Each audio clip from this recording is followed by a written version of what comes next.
C'est l'émoi en France depuis que, aux États-Unis, la Cour suprême a décidé de revenir sur le célèbre arrêt Roe versus Wade qui permettait l'autorisation de l'avortement dans les différents États américains. Alors, on pourrait revenir sur la postérité de Donald Trump qui a semé quelques grenades, dont les nominations à la Cour suprême. On pourrait aussi, et il va falloir le faire, analyser le rôle de la Cour suprême américaine. C'est une très bonne leçon pour tous ceux qui voudraient bien importer cette institution et qui cherchent à tout prix à faire du Conseil constitutionnel une Cour suprême. La différence entre les États-Unis et la France est majeure.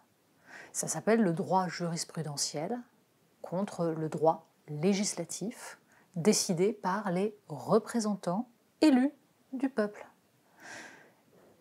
Le droit jurisprudentiel, c'est le droit anglo-saxon qui est en train de s'imposer petit à petit et qui fait que une décision aussi importante, aussi politique que l'autorisation de l'avortement dépend en fait d'individus nommés qui n'ont jamais été élus, qui ne sont pas mandatés pour cela, et sans de véritable débat national.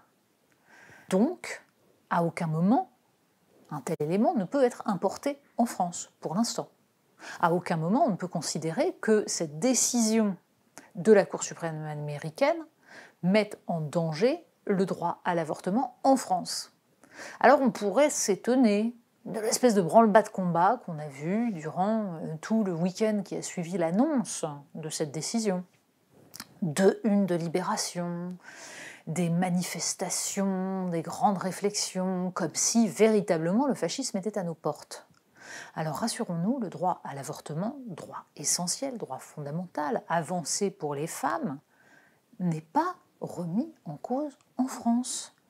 Justement parce qu'il relève de la loi. Le véritable problème en France vient de l'accès à l'IVG pour la plupart des femmes. Et on pourrait débattre du rôle qu'a joué l'allongement du délai légal de 12 à 14 semaines, qui était censé répondre aux problèmes d'accès et qui en fait risque de les amplifier. C'est en tout cas ce que plaident nombre de médecins qui connaissent particulièrement le sujet et qui alertent sur le fait que l'allongement du délai légal risque de dissuader encore quelques autres médecins de pratiquer des IVG. Bref, ce qu'il faut, c'est ouvrir des centres, ce qu'il faut, c'est mettre en place une prévention, une réflexion, c'est faire en sorte que des médecins pratiquent cet acte, que les femmes soient tout de suite orientées, facilement orientées quand elles en ont besoin, mais certainement pas de sonner le branle-bas de combat et de faire croire que la décision américaine nous menacerait parce que toujours et encore la bête immonde ressurgirait. Il y a là quelque chose d'assez ridicule qui aboutit tout simplement à voir ensuite une instrumentalisation du débat. Alors, cette instrumentalisation a pris une forme très claire. Il s'agit pour Emmanuel Macron de se saisir de ce fait pour essayer de faire croire que ça y est, il a trouvé à l'Assemblée ses majorités d'idées. De fait, la proposition d'inscrire l'IVG dans la Constitution, ça n'est rien d'autre qu'une manœuvre politicienne pour expliquer qu'on peut trouver une majorité de députés pour voter un texte émanant de la majorité présidentielle, et donc que tout irait pour le mieux dans le meilleur des mondes.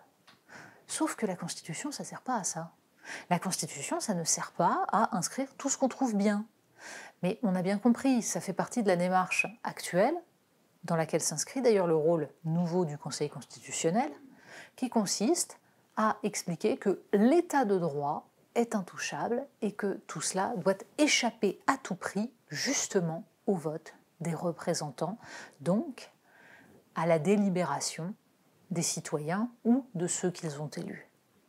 Or, la Constitution, c'est le texte fondamental, chargé d'organiser les modalités de notre démocratie, la façon dont nous allons mettre en place des institutions démocratiques. Ça n'a rien à voir avec la question de savoir ce que nous trouvons bien ou pas bien.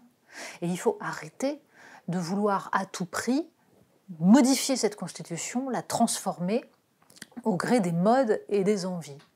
Mais en l'occurrence, ça ne coûte rien, ça permet de faire croire qu'on agit politiquement, alors que, très franchement, il y a peut-être d'autres urgences.